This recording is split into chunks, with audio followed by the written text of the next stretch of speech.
तीर्थंकर प्रभु आदिनाथ मुनिनाथ, आदि व्याधि अग्रमग्र मिटे, तुम पद में मम मात। चरण शरण है आपके, तारण तरण जिहाज। भवदधि तट तट ले चलो, करुणा कर जिने राज। बोली मूल नायक चिंतामणि पारसनाथ भगवान की। मूट माटी रचयिता आचार्य गुरु और विद्यासागर जी महामुनि राज की। परम पूज्य मुनि श्री दुर्लभ सागर जी महाराज की। कल हमने साहित्य की बहुत ही अच्छी परिभाषा पूज्य आचार्य श्री जी के मुखारविंद से सुनी। उनके द्वारा जो हित में लगा दे सहित, उसी का भाव साहित्य। उसके बाद में कहा गया कि हंसा उड़ जाता है और काया पड़ी रह जाती है। उस काया को बार बार जलाया जाता है। वो इसीलिए जलाया जाता होगा कि उस काया के माध्यम से इस आत्मा का कई बार अनेकों बार अहित हुआ है।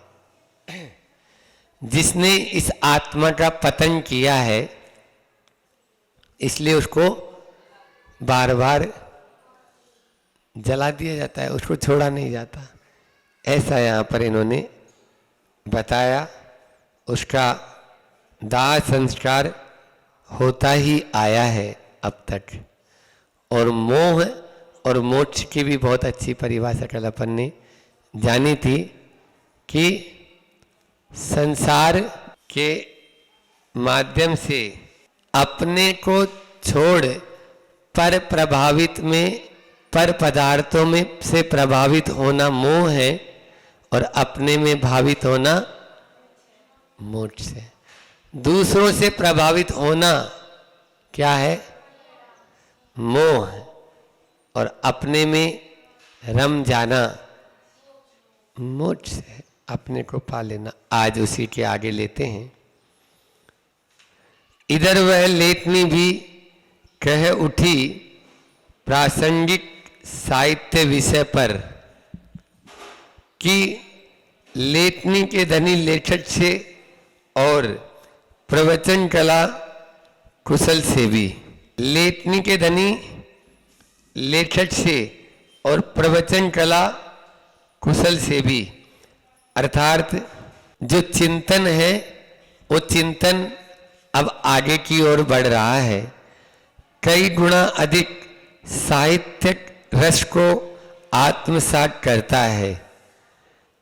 जैसे जैसे कोई भी चिंतक होते हैं, वो अपने चिंतन को धीरे धीरे आगे बढ़ाते चले जाते हैं, तो उनका चिंतन भी गहराता चला जाता है। आप देखिए, पानी में ऊपर ऊपर आपको कुछ भी नहीं मिलेगा। जब तक नीचे तक नहीं जाएंगे, तब तक हम उसको गहराई के अंदर जो रत्न रखे हैं, उन रत्नों को प्राप्त कर नहीं सकते। मिलते नहीं सहज ही मोती गहरे पानी में। मिलते नहीं सहज ही मोती गहरे पानी में। डुबकियाँ सागर में गोताखोर लगाते हैं, जा जाकर खाली हाथ लौट कर आते हैं। मुट्ठी उसकी हर बार खाली नहीं होती, कोशिश करने वालों की। ये पंक्तियाँ वहाँ से ली है हमने, याद आ जाता है। तो आचार्य श्री जी वही यहाँ पर इन पंक्तियों में कह रहे हैं कि अब वह आत्मसात कर रहा है क्या? साहित्यिक रस को श्रद्धा से अभिभूत श्रोता वह है, प्रवचन श्रवण कला कुशल है। प्रवचन की कला मतलब करने वाला तो प्रवचन को करता है, बोलता है, लेकिन सुनना भी एक कला है। सुन रहे हो? वहां पर वरांग चरित अभी भगवान आचार्य श्री जी की सन्निधि में अपन लोगों ने नेमावर में पढ़ा था। उसमें शुरू में ही श्रोता के गुण आए कि श्रोता कैसा होना चाहिए, उसकी कला भी होनी चाहिए। अगर श्रोता सही नहीं है तो हमारे अंदर से भी आप ले नहीं पाएंगे, भले ही माल पूरा भरा है। कई बार हम देखते हैं पूरी सभा में एक आध व्यक्ति यदि ऐसा आके बैठ गया तो अपना आप ही अंदर से उद्गार निकलते चले जाते हैं। और कई बार पूरी सभा भरी हुई है लेकिन फिर भी वो भाव भंगिमा या भाव दशा नहीं बन पाती है।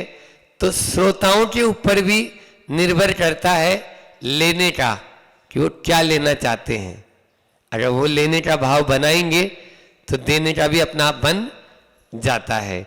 यहां पर भी यही बोल रहे हैं, श्रद्धा से अभिभूत श्रोता वह है, प्रवचन श्रवण कला कुशल है। कला में श्रवण की कला में कुशल है, प्रवचन को सुनने की कला में। हंसा राजहंस सदृश क्षीर नीर विवेकशील वाला। अपन आचार्य श्री जी के नाम के आगे लगाते हैं ना, क्या लगाते हैं बोलो? आप लोगों ने फोटो देखा होगा तो हंस से संबंधित अपन सही हो जाते हैं। माइक को ऊपर नीचे करने वाला नहीं है तो अपन थोड़ा सा ऐसे बैठ जाएंगे तो ऊंचे हो गए। दूसरों को सही नहीं करो, अपने को सही कर लो। वो पाटे के हिसाब से लगा के गया होगा, आज पाटा था नहीं, कोई बात नहीं। नहीं हो गया। तो मैं ये बोल रहा था, आप तो बैठो, वहीं बैठो, जल्दी, समय अपने पास में कम है। कि अध्यात्म सरोवर के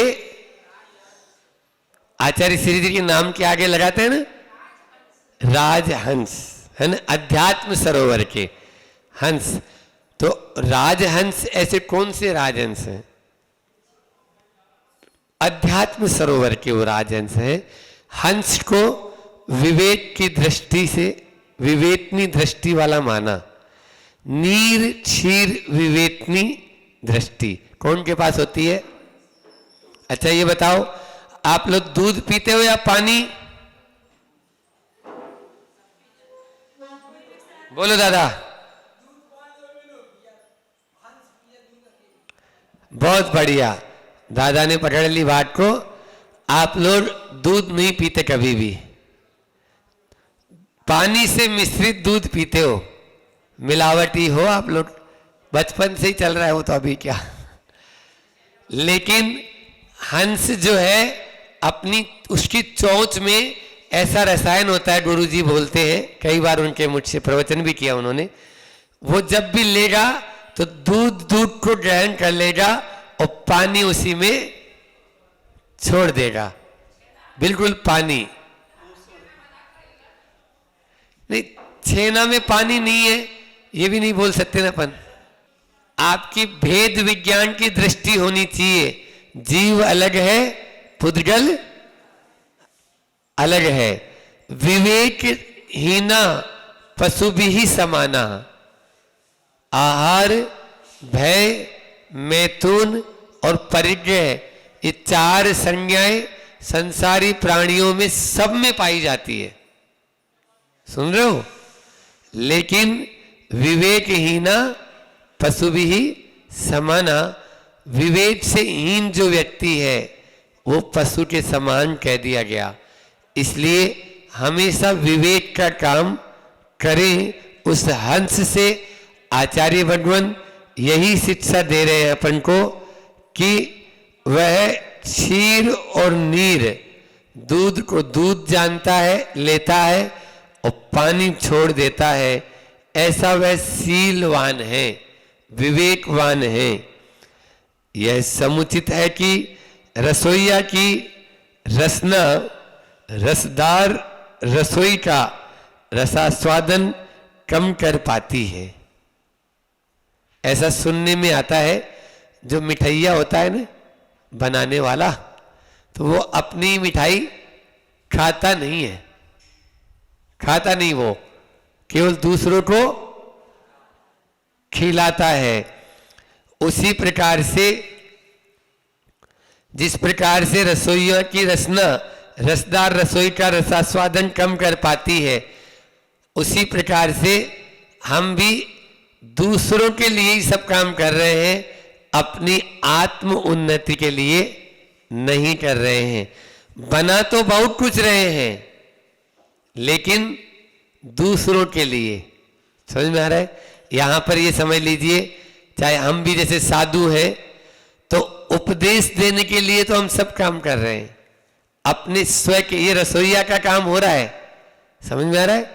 रसोइया का काम कर रहे हैं, हम रसोई बनाते हैं और स्वयं उसका रसास्वादन नहीं कर रहे हैं, दूसरे उसका रसास्वादन करके बोलते हैं हाँ हाँ बहुत बढ़िया, बहुत अच्छा है, बहुत अच्छा है, और खुद उसका रसास्वादन नहीं करेंगे। तो मारवाड़ी में एक कहावत है, घर का पूत कमारा डोले पाड़ोसन का फेरा। क्या बोला? घर के पूत कंवारा डोले, मतलब घर के पूत तो कंवारे घूम रहे हैं, शादी हुई नहीं उनकी, वो पाड़ोसन के फेरे करने में लगा हुआ है, उनको परणाने में लगाया हुआ है, उनकी शादी ब्याह करने में। उसके यहाँ 8-8, 10-10 बेटा बेटी बैठे, उनके लिए कोई सोच नहीं रहा, और दूसरों के जो बेटा बेटी हैं उनके लिए वो लड़की लड़का, वो फलाने की लड़की भी है उससे कर लो, वो फलाने का लड़का है उससे कर लो, तो दूसरों के उसमें ही लगा हुआ है।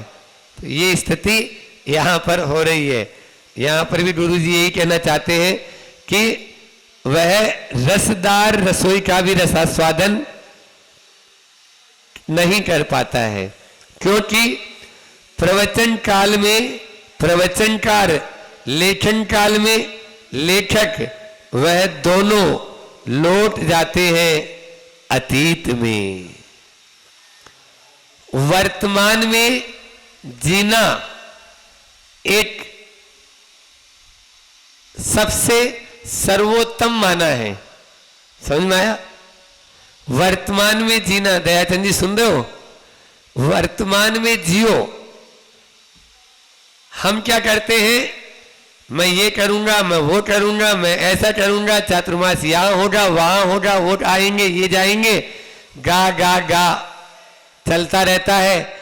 या मैंने ये किया था, मैंने वो किया था, मैंने ऐसा किया था, मैंने वैसे किया था, था में उसकी जिंदगी चलती रहती है।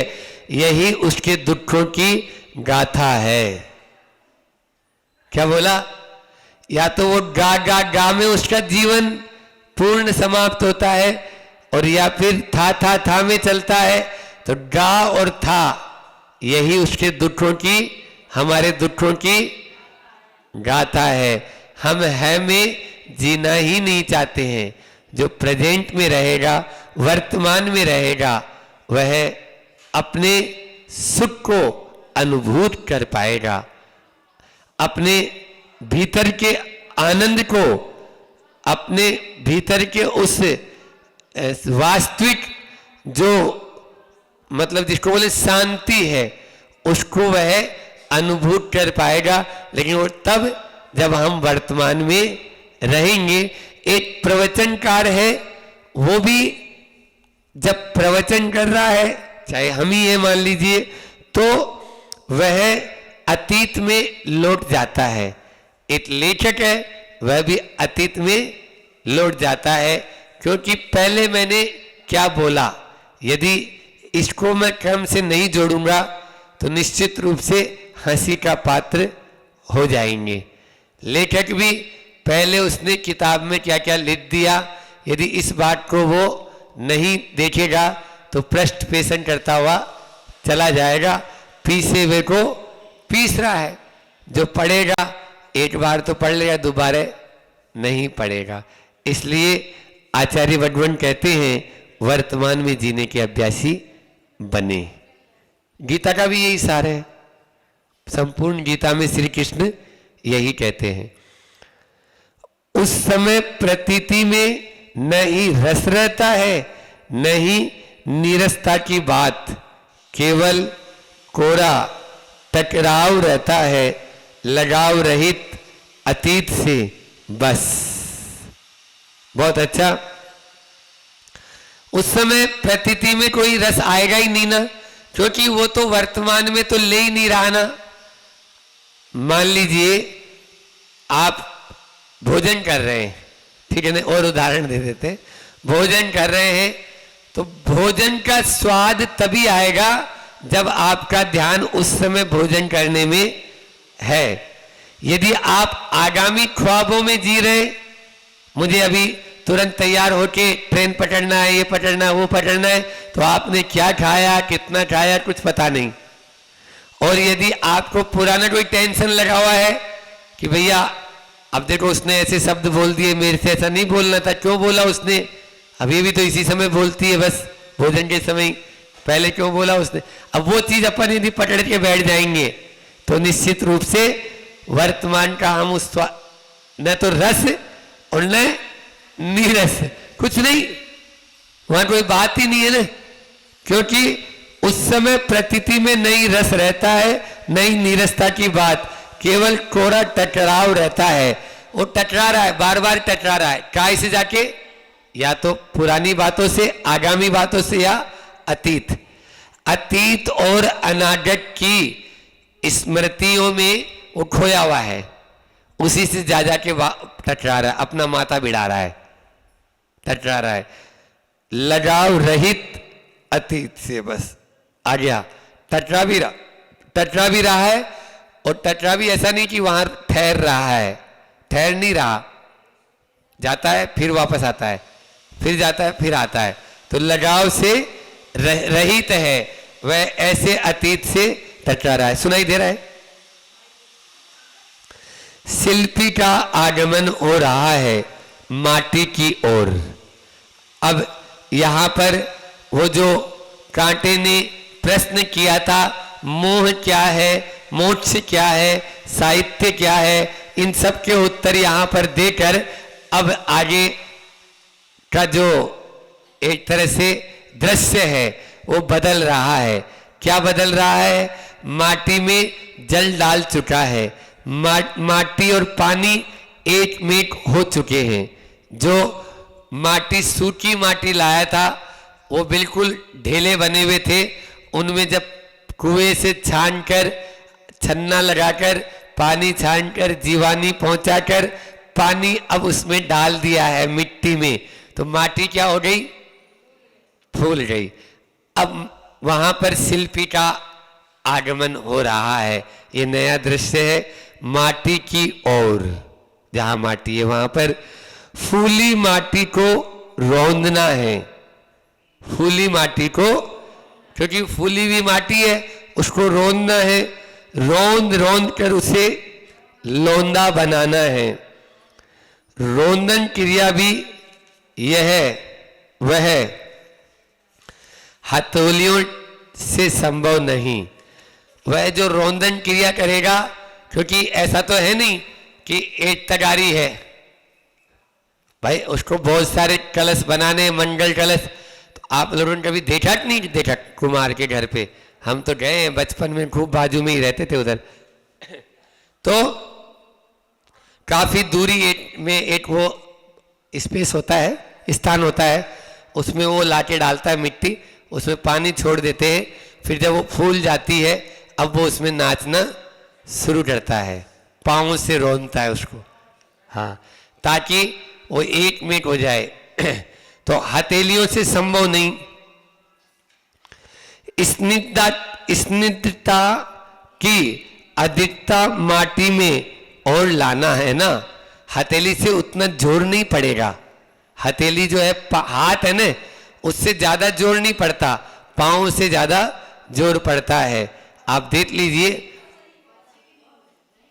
ज्यादा चिकनी हो जाएगी, उसको बिल्कुल बढ़िया, उसके कण कण में अंदर में पानी और उसका समावेश हो जाएगा, स्निग्धता उसमें। हाँ, गोंद बनाना है उसे, माटी को क्या बनाना है, इतना चितना करना है। पडतलियों से हो संभव है यह, पडतलियों से ही संभव है यह, कारण कि कर्तव्य के क्षेत्र में कर प्राय कायर बनता है और कर मानता है कर, वह भी खुल कर। इतना ही नहीं, मानवता से गिर जाता है, मानवता से गिर जाता है। बहुत बढ़िया कि हाथ जो होते हैं ना, वो हाथ कायरता के प्रतीक हैं। आप देखो जल्दी से पीछे हट जाते हैं, ठीक है ना, जल्दी से पीछे हटा लेते हैं अपन। थोड़ा भी कहीं दान देने का भाव हुआ और तुरंत ही बदलने में 1 सेकंड नहीं लगती है। तो कर को यहां पर आचार्य श्री जी बोल रहे हैं कि कर्तव्य के क्षेत्र में, कर्तव्य में भी कर लगा हुआ है, तव्य प्रत्यय है, कर्तव्य। तो कर्तव्य के क्षेत्र में कर प्राय कायर बनता है। हम लोग अपना कर्तव्य नहीं करना चाहते, अधिकारों की बात करते हैं। क्या बोला मैंने? एक आचार्य श्री जी का हाइकू है,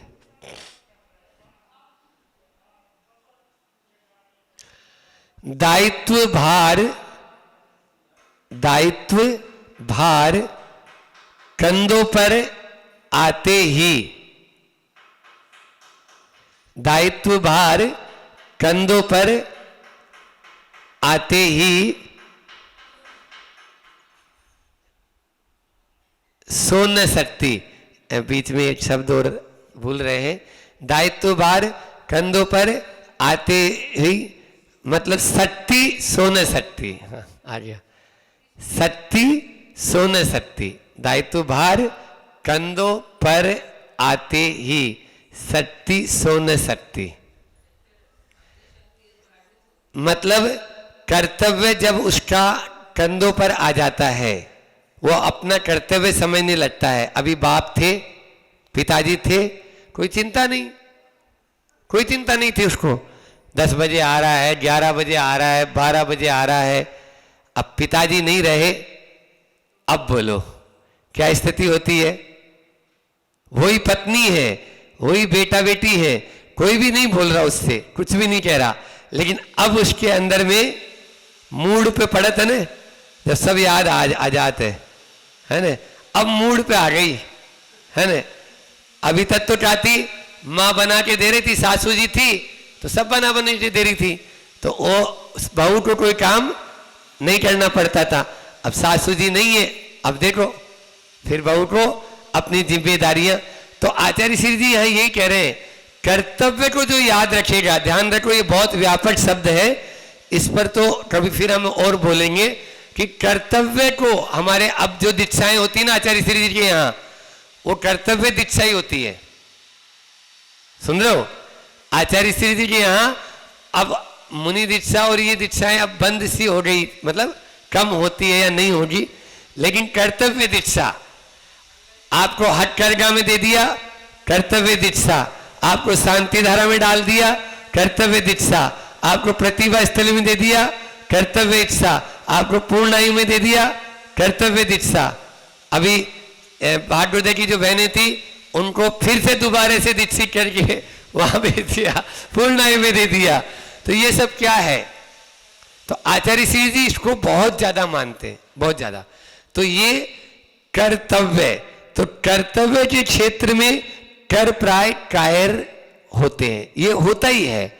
हम कर्तव्य की बात नहीं कर पाते हैं और अपने अधिकार की बात कर लेते हैं, उसमें भी कर लगा है, अधिकार, तो कर से कार हो गया वहां पर। फिर आगे देखो, और कर मानता है कर, ये हाथ जो है ना ये कर मानता है हमेशा। सुन रहे हो ना, देख रहे हो ना? हाँ, बस वो हमेशा कुछ भी आपको, और तो छोड़ो, छोटा सा बच्चे से बोला जाए 1 किलो चीनी लिया तो वो बोलेगा 50 ग्राम कम दे दो, आप तो मुझे चॉकलेट दे दो। क्या हुआ? वो अभी 5, 10, 7, 8 साल का भी नहीं है। उससे बोला जा बेटा 1 किलो चीनी लिया, बोले भाई सेठ जी थोड़ा कम कर देना, हमें चॉकलेट भी चाहिए। बोला वो अपना कर पहले ही ले लेगा, वो कर मानता ही है ना। आप कोई भी देख लीजिए, स्वार्थपरता इस संसार में बहुत ज्यादा हो चुकी है, बहुत ज्यादा। तो कर मानता है कर, वह भी खुलकर, वह भी खुलकर। अब तो बड़े बड़े स्कैंडल हो रहे हैं, खुलकर कांड हो रहे हैं बड़े बड़े, करोड़ों अरबों रुपए कहाँ पचा जा रहे हैं कोई पता ही नहीं, खरबों रुपए उनका कोई। हाँ, चारा में भी घोटाला हो रहा है, तो फिर और की बात ही क्या है। तो खुलकर हो रहा है मतलब। हाँ, उसको भी नहीं छोड़ा लालू जी ने।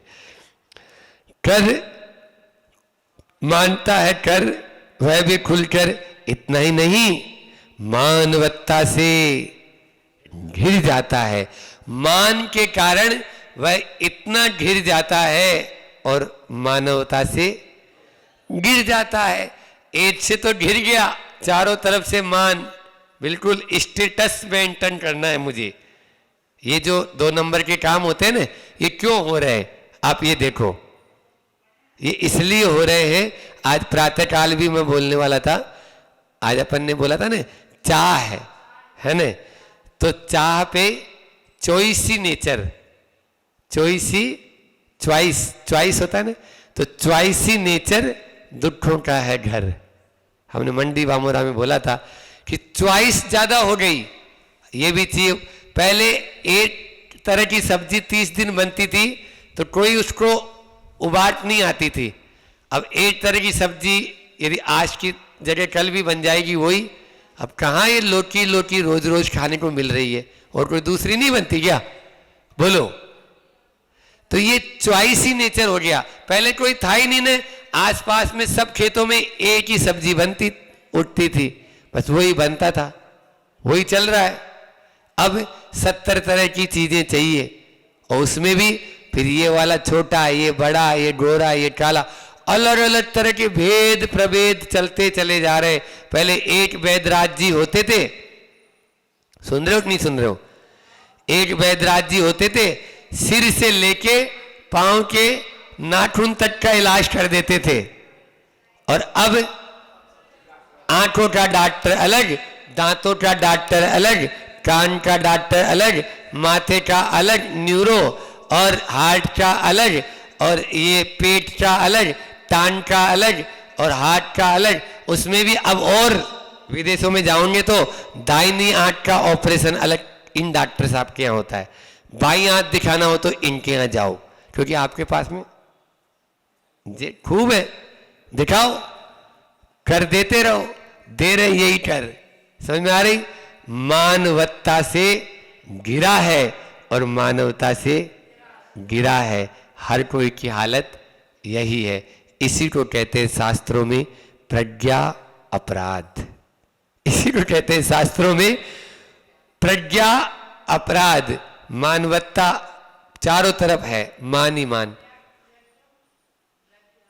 प्रज्ञा यानी बुद्धि, बुद्धि तो है लेकिन उसका अपराध कर रहा है। उसको देने वाला भी, दिखाने वाला भी और देखने वाला भी, दोनों तरफ से हो रहा है, एक तरफ से नहीं हो रहा है, ये भी बता दूं। हाँ, दोनों तरफ से। आज एक डॉक्टर मान लीजिए, एक वैद्य जी पूरा काम देख ले, अरे ये कोई वैद्य जी अच्छे नहीं है, इनको नहीं दिखाना, हमको तो वो उन्हीं को दिखाना, विशेषज्ञ। आहा, देखो तो नाम भी जानते हैं हमारे, स्पेशलाइजेशन, विशेषज्ञ बोल रहे, दंत रोग विशेषज्ञ। आओ दिखाते जाओ। इसके विपरीत सील है पांव का। अब देखो, पांव सील का प्रतीक है। बहुत अच्छा, बहुत ही बढ़िया दे रहे। परिश्रम का, कायल बना है ये, वो कायर नहीं है, कायल है। काय का देखो तो शब्द तो देखो, आप आनंद लो शब्दों से। कायल है परिश्रम का, ये प्रतीक है पांव।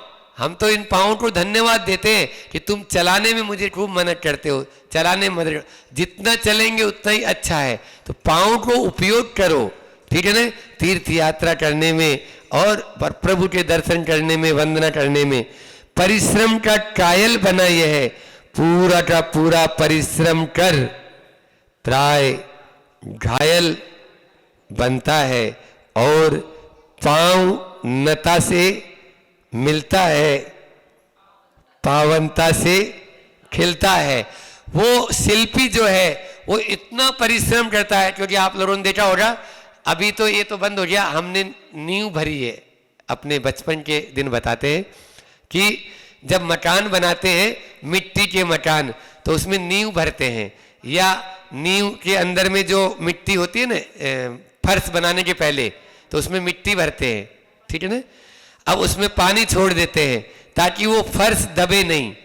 जैसे आपने मान लीजिए 4-5 फीट ऊंचा बना है, ये मंदिर जैसे बना है इतना ऊंचा, तो इतना ऊंचा ये पत्थर से तो नहीं बना, इसमें पहले मिट्टी भरी होगी।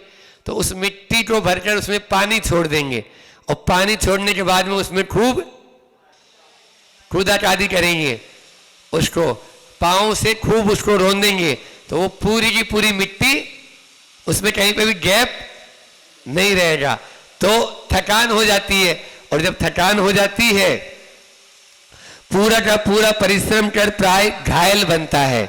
अब वो इतना परिश्रम कर लेगा तो क्या हो जाएगा, अब उसको ऐसा लगता है थोड़ा सा विश्राम कर ले, तो पांव नता से मिलता है, झुककर पांव से मिलता है, और पावनता से खिलता है। वह उसमें अंदर में पावनता आ जाती है। एक बात और बता दूं, स्वास्थ्य की दृष्टि से ध्यान रख लेना, पांव जब तक चल रहे हैं तभी तक आंतें काम करती है। क्या बोला, आंतों का संपर्क पांव से है। यदि कभी कभार अपन बीमार भी हो जाएं तो कम से कम बिस्तर पर पड़े पड़े भी आप अपने पांव को यूं यूं साइकिल की तरह चलाते रहो, नाव की तरह चलाते रहो, है ना, पैडल जैसे मारते वैसे। इससे क्या होगा, आपकी आंतों में मूवमेंट होगा, और जो आते हैं उनमें फंक्शन होगा, क्रिया होगी। अन्यथा आपने जो खाया है ना, वो पच नहीं पाएगा। तो इसलिए पाँव को हमेशा चलाते रहो।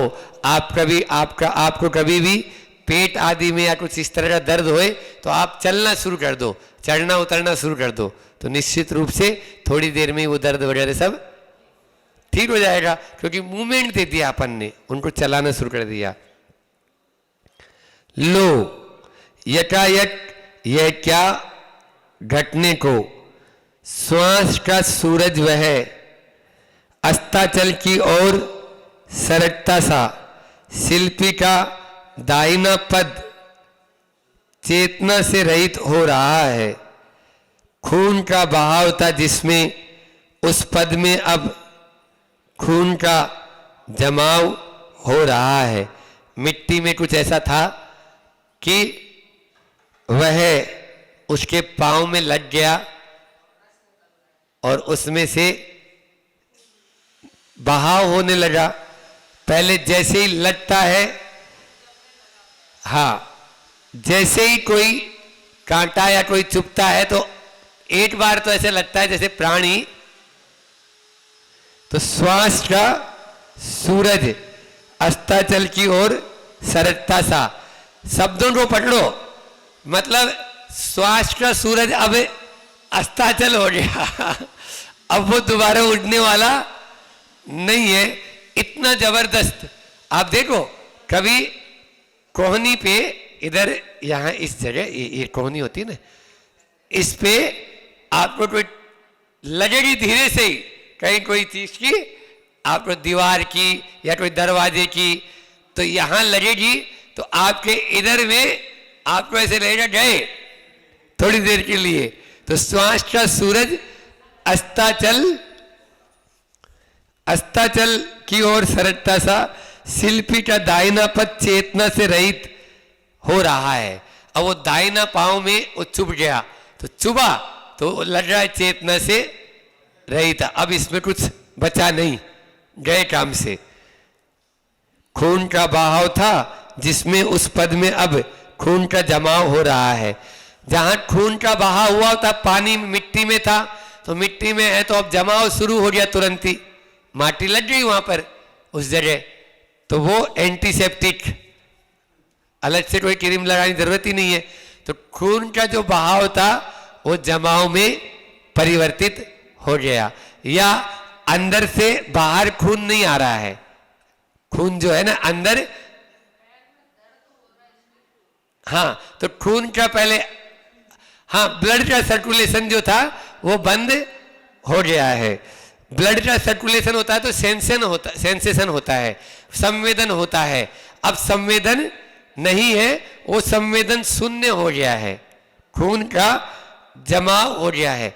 जब खून जम जाता है, ध्यान रखना, खून का बहना तो फिर भी अच्छा माना गया है।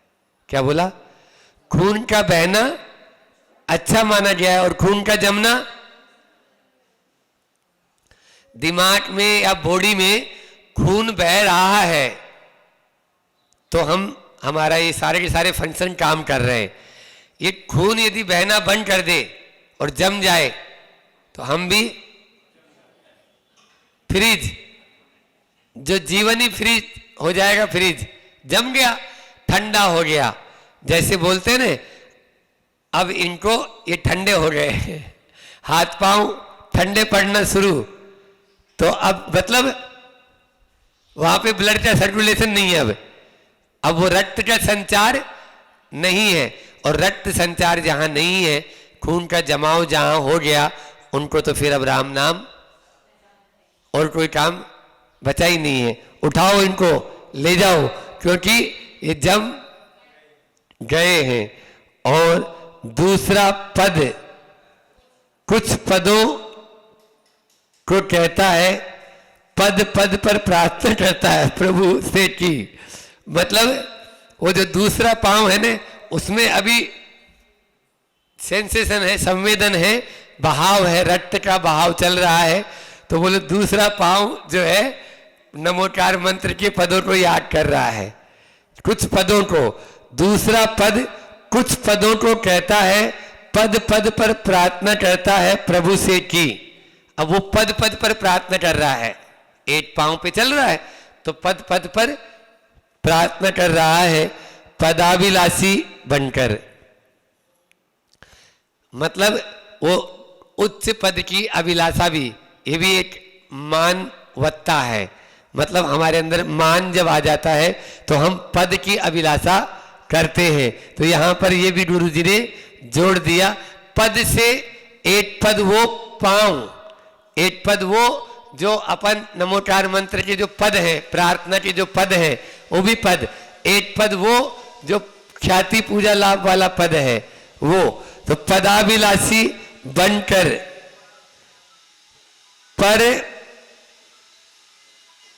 पद पात न करूं, मतलब पदाभिलाषी बनकर पर पद पात न करूं, उत्पात न करूं, मतलब मैं गिरूं नहीं, एक पांव पर वो इतना बैलेंस बनाया हुआ है कि मैं गिर न जाऊं, पात न करूं, गिरूं नहीं, और उत्पात न करूं, मतलब उत्पात भी नहीं करूं, ऐसा नहीं कि कुछ भी यदवा तदवा प्रवृत्ति करने लग जाए। कभी भी किसी जीवन को पद दलित नहीं करूं हे प्रभु, अपने किसी भी इन पांवों से मैं किसी भी जीव को पद दलित नहीं करूं। मतलब है कि पांव से ठोकर मारते ना, हाँ, दूसरों पर मार न करूं। हाँ, अच्छा, आपका कहना है कि पद बीच में ले ले, पर पद पर आप रुको ना तो भी जुड़ जाएगा। पदाभिलाषी बनकर पर पद पात न करूं तो भी बन जाएगा, यदि गुरु जी का ऐसा भाव रहा हो तो। हाँ, हो सकती है, लेकिन मेरे पास तो दूसरी वाली है, इसमें भी। हाँ, तो पर पद पर पात न करूं, कुल मिला के पांव से हम किसी को ठोकर न मारें। यहां पर ऊपर वाली पंक्ति का भी और उत्पात न करूं, मतलब अपन इन पांवों का दुरुपयोग न करें। हम क्या करते हैं, नीचे देखे 3 गुण, नीचे देखे 3 गुण, जीव जंतु बच जाए और ठोकर भी लागे नहीं, पड़ी वस्तु मिल जाए। नीचे देखे 3 गुण, जीव जंतु बच जाए। सबसे पहला तो जीव जंतु है, फिर दूसरा है ठोकर भी लागे नहीं, हम ठोकर खाने से बच जाएंगे, और तीसरा कोई की कोई गिरी वस्तु होगी, उठाना नहीं तो पड़ी वस्तु मिल जाए। यहां पर यही कहना चाह रहे, कभी भी किसी जीवन को पद दलित नहीं करूं हे प्रभु, हे प्रभु। और यह कैसे संभव हो सकता है, शांति की सत्ता सती मां माटी के माथे पर पद निक्षेप, क्षेम कुशल क्षेत्र पर प्रलय की बरसात है। यह प्रेम वत्सल शैल पर अदय का, अदय यानी दया से रहित, अदय का पविपात है। यह सुख शांति से दूर नहीं करना है इस युग को, और दुख क्लांति से चूर नहीं करना है। बहुत सुंदर है कि पदाभिलाषी बनकर पद पर पात न करूं, उत्पात न करूं, कभी भी किसी जीवन को पद दलित नहीं करूं हे प्रभु। यहां तक हो गया, फिर हे प्रभु दोबारा बोल रहे हैं, और यह कैसे संभव हो सकता है, संभव कैसे होगा, ये दूसरों पर हमें कैसे संभव कर पाएंगे। तो बोल रहे हैं, शांति की सत्ता सती मां माटी के माथे पर पद निक्षेप। अब जो शांति की प्रतिमूर्ति है कौन, धरा माटी, उस माटी के ऊपर पद का निक्षेप पांव रखे हुए हैं, क्षेम कुशल क्षेत्र पर प्रलय की बरसात है। यह इस प्रकार का उदाहरण दे रहे हैं गुरुजी कि किस प्रकार से जहां पर क्षेम कुशल अपन बोलते हैं ना, होवे सारी प्रजा को धर्मधारी हो नरेसा, ऐसे क्षेत्र पर जाकर जहां हमेशा शांति होती है, उसमें भी प्रलय की बरसात हो रही है। वो कुछ बिगाड़ा क्या उसने, कुछ नहीं बिगाड़ा तुम्हारा, फिर क्यों जाकर उसके यहाँ पर ऐसा कर रहे हो। उसको कल और समझा देंगे, अभी थोड़ा सा फास्ट लेकर हम इसको पूर्ण करना चाह रहे थे यहाँ तक, ताकि अगली आपकी क्लास शुरू हो जाए। प्रलय की बरसात प्रेम वत्सल शील पर अदय का परिपात पविपात है। यह है प्रेम वत्सल शील पर। अब वो धरा कैसी है, सबको प्रेम करने वाली है, सबको वात्सल्य भाव से देखने वाली है, शील स्वभावी, ऐसे उस पर अदाया का पविपात हो रहा है, पदपात हो रहा है। सुख शांति से दूर नहीं करना है इस युग को, अपन को सुख और शांति से दूर नहीं करना है, और दुख क्लांति से चूर नहीं करना है। अब इसको आमूल चूल, इसमें दुख और क्लांति न हो, सुख और शांति हो, ऐसी भावना के साथ में ही वह माटी या वह शिल्पकार को संबोधन दे रहा है। एक पांव दूसरे पांव को, समझ रहा है, एक पांव दूसरे पांव को, बोले तुम सोचना नहीं, अपन को ये सब बातें ध्यान में रखनी है, सुख और शांति बनी रहे, ऐसा ही काम करना है। इस प्रकार से वो किसी को भी एक मोहरा बना के अपन को संबोधन अपन को ही दे रहे हैं। आचार्य श्री जी की ये करुणा रही, और निश्चित रूप से इस महाकाव्य के माध्यम से वो हमारे अंदर में भीतर में उन दुर्गुणों को निकालना चाह रहे हैं जो हमारे भीतर में है। हम सब में वो दुर्गुण दूर हो, इन्हीं भावों के साथ में बोली अहिंसा परमो धर्म की। आचार्य गुरु और विद्यासागर जी महाराज की। जावाणी के ज्ञान ते सूझे लोकालोक, सोवाणी मस्तक नमो सदा देत डोक। हे जिनवाणी भारती तोई जपो दिन रेन, जो तेरा शरणा गए सो पावे सुचैन। देव बजु अरियंत को गुरु सेवा निर्जन, दया धर्म पालो सदा, यही मोक्ष का पंथ।